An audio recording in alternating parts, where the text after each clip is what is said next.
Hi, this is Stephanie. Thank you for tuning in to My Eyes on Travel. So today I'm embarking on a wonderful adventure. I'm actually going to be circling the globe. So I'm doing a trip around the world. I'm starting here in the United States, and then I'm going to be traveling on, and you'll find out where I'm going when you follow me.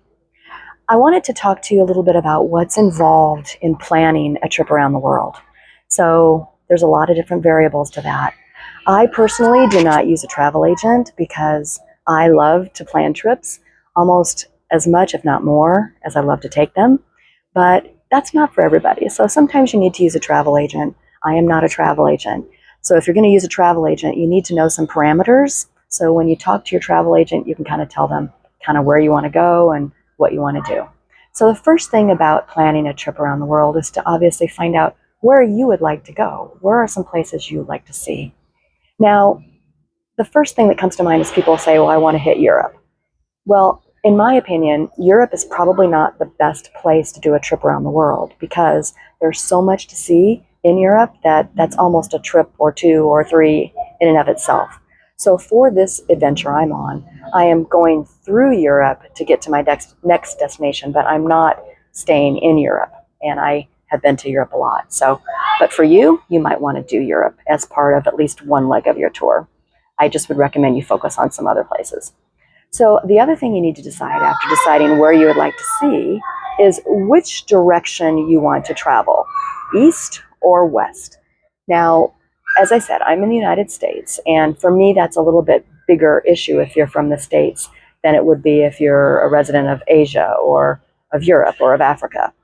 In the United States, you can choose to go either east or west. When I say go east, I mean go across the Atlantic Ocean. When I say go west, I mean start and launch across the Pacific Ocean. Now, there's pros and cons to each direction, and you need to be aware of that when you make your selection for flights, because that's going to impact your trip, whichever way you decide to go.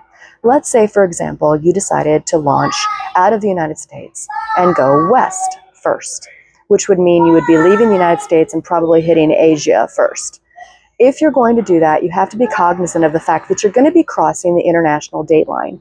So if you left, let's say, on the 13th of the month, you would not even be able to arrive to Asia until the 15th, because even though it might be a day to fly, you're losing a day when you go over there because of the date line. So that means already you've lost a day of vacation.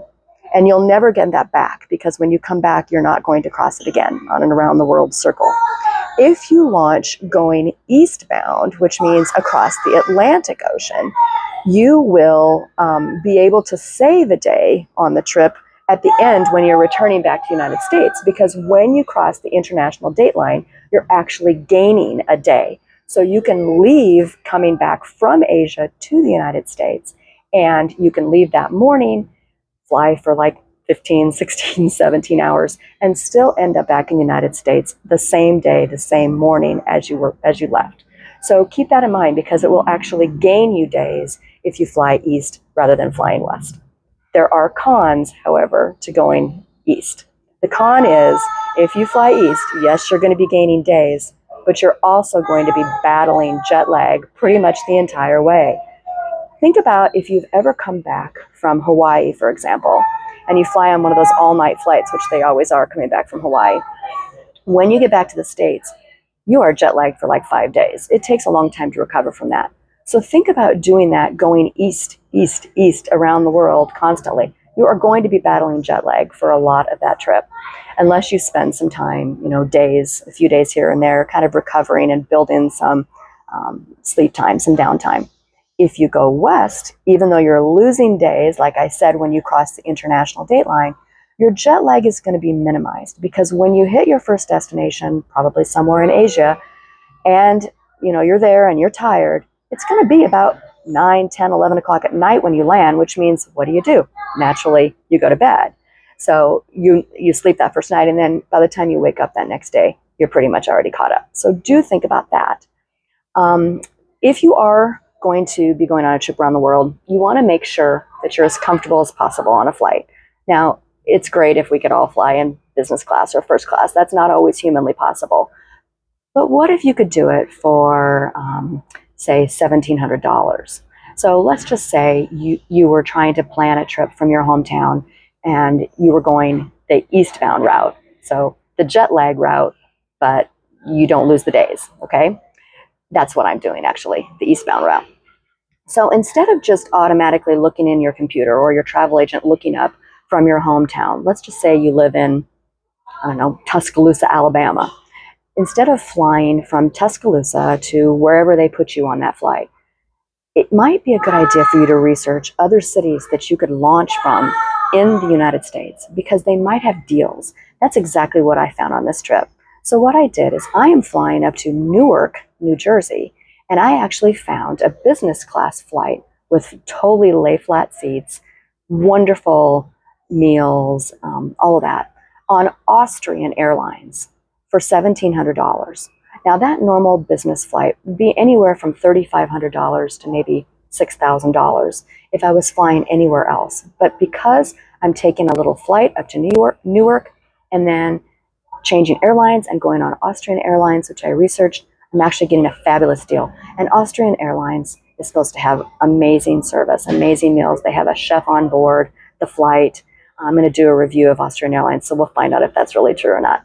So you can look for those deals. If you're going to launch out of the East Coast, I recommend researching the following cities. Try Chicago. The airport code is ORD. Try Newark.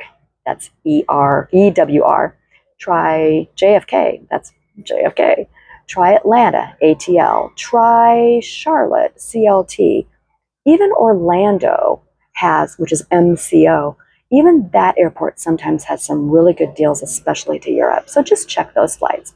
Now, if you're going from the West Coast, I will say going the westbound route, it is a little trickier to find those deals in business class, but they still can be had, especially if you look out of San Francisco, SFO, or my favorite to launch out of is actually Vancouver, which is YVL, because I have found that the Canadian cities don't have all of the taxes that some of the American cities do. That can save you a lot of money.